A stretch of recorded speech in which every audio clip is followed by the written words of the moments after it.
toys for your kids, then you must definitely visit our website mysparklebox.com. You can find a number of interesting and engaging activity kits over there. You can check out our website link in the description below. Today, let's make an origami hen. The materials required are A4 sheets, pencil, scissors, Fevicol, compass and sketch pens. Let's take a yellow colored sheet and cut it to make a square.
Sheet and draw a cloud on it and then cut it.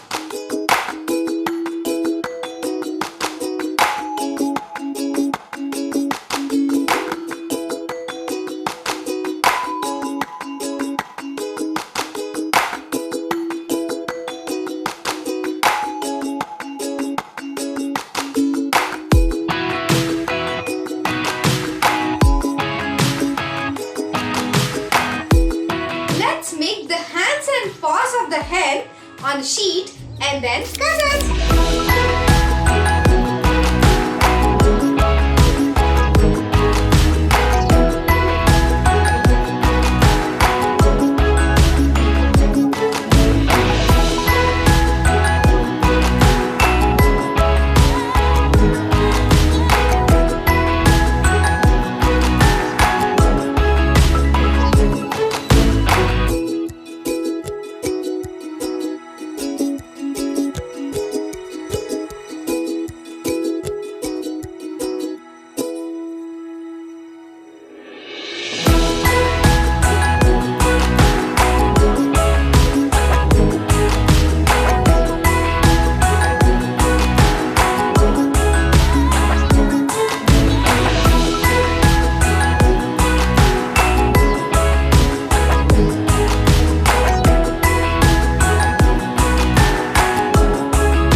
Let's make eyes of the hen and then paste it with a Fevicol.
yourself and share your work in the Instagram and tag us. Don't forget to like and share this video with your friends. I'll be back with another interesting DIY.